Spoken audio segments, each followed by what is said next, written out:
அஸ்ஸலாமு அலைக்கும் வரஹ்மத்துல்லாஹி தஆலா வபரகாத்துஹு. புகழ் அனைத்தும் அல்லாஹ் ஒருவனுக்கே உரித்தானதுமாக.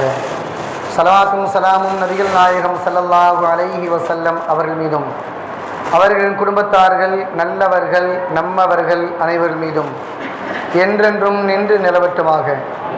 அல்லாஹ்வுடைய மகத்தான கருணையின் காரணத்தினால் இன்று ஓதப்பட்ட வசனங்களிலே அல்லாஹு தஆலா ஒரு வார்த்தையை அல்லாஹ் சொல்லுவான்.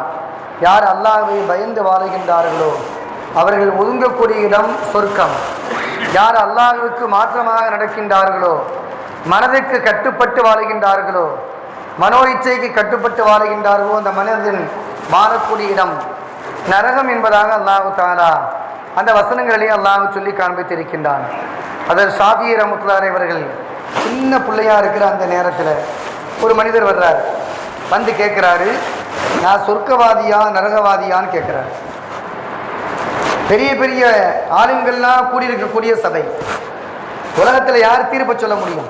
சொர்க்கவாதின்னு யாரையும் சொல்ல முடியாது, நரகவாதியின் தீர்ப்பையும் சொல்ல முடியாது. எல்லா பெரிய ஆளுங்களுமே யோசிச்சுட்டு உட்கார்ந்துருக்கிறாங்க. அப்போ அந்த மனிதர் சொல்ல, ஏதாவது தீர்ப்பை சொல்லுங்க எனக்கு அப்படி திரும்ப திரும்ப கேட்குறாரு. அந்த சபையில் இருந்த இமாம் ஷாஃபி ரஹ்மத்துல்லாஹி அலைஹி மிக சின்ன புள்ளை. அவங்க எந்திரிச்சு வேகமாக வந்தாங்களாம்.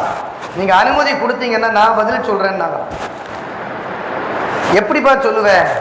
சொர்க்கவாதி நரகவாதின்னு எப்படி நீ தீர்ப்பு சொல்ல முடியும்? அல்லாஹ்வுல சொல்லணும் அப்படின்னு கேட்கும்போது இமாம் ஷாஃபி ரஹ்மத்துல்லாஹி அலைஹி அந்த மனிதரை பார்த்து கேட்டாங்க, சகோதரரே, என்னைக்காவது ஒரு நாளைக்கு மனோ இச்சைக்கு கட்டுப்பட்டு அதன் பிரகாரமே நீ வாழ்ந்திருக்கியான்னு கேட்பாங்க. அப்படி வாழ்ந்திருக்கிறேன். மனோ இச்சைக்கு கட்டுப்படாம அல்லாஹ்வுக்கு பயந்து நீ வாழ்ந்திருக்கிறியான்னு கேட்டாங்க. அப்போ அந்த மனிதர் சொன்னார், மனோ இச்சைக்கு கட்டுப்படாமல் மனோ இச்சையை புறக்கணித்து விட்டு அல்லாஹ்விற்கு பயந்து நான் வாழ்ந்திருக்கின்றேன். தவறு செய்யக்கூடிய நேரத்தில் மனோ இச்சைக்கு கட்டுப்படுன்னு மனசு சொல்லும், ஆனால் கட்டுப்பட மாட்டேன். அதுக்கு மாற்றமாக அல்லாஹ்வை நான் பயந்து இருக்கின்றேன் அப்படின்னு சொன்ன உடனே இமாம் ஷாஃபி ரஹ்மத்துல்லாஹி அலைஹி சொன்னாங்களா, நீ சொர்க்கவாதிப்பான்டா. பெரிய பெரிய ஆளுங்களுக்கு கூடிய சபை எல்லாரும் மொத்தமாக பிடிச்சிக்கிட்டாங்க. சின்ன பிள்ளை நீ எப்படிப்பா தீர்ப்பு சொல்ல முடியும்? நாங்களாம் தெரியாமையா உட்கார்ந்துருக்கிறோம் அப்படின்னு சொன்ன உடனே அவங்க சொன்னாங்களா, அல்லாஹ் திருமறையில் சொல்கின்றான், வஅம்மா மன் காஃப மகாம ரப்பிஹி வனஹன் நஃப்ஸ அனில் ஹவா. யார் உலகத்திலே மனோ இச்சைக்கு கட்டுப்படாமல் அதற்கு மாற்றமாக வாழ்ந்து அல்லாஹ்வை பயந்து வாழுகின்றாரோ அந்த மனிதர் ஒதுங்கக்கூடிய இடம் ஃபைனல் ஜன்னத்தையில் மஹ்வா, அது உயர்தரமான சொர்க்கம் என்பதாக அல்லாஹ் சொல்லி தந்திருக்கின்றான்.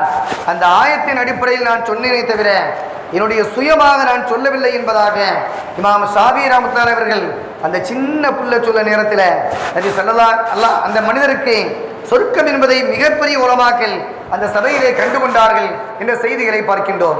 அல்லாஹ் திருமறையிலே சொல்வான், இந்த திருமறை யாருக்கு நேர்வழி காட்டும் தெரியுமா?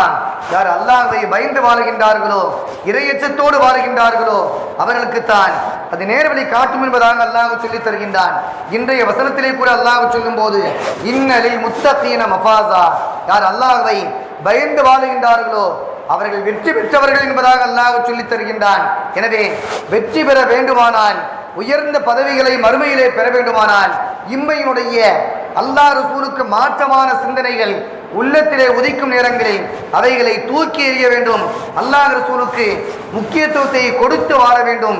அப்படி வாழும் நேரங்களில், அல்லாஹ்விற்கு பயந்து வாழும் நேரங்களில் அல்லாஹ் தஆலா அந்த உயர்தரமான சொர்க்கத்தை பெறக்கூடிய நல்ல நசீபை தருகின்றான்.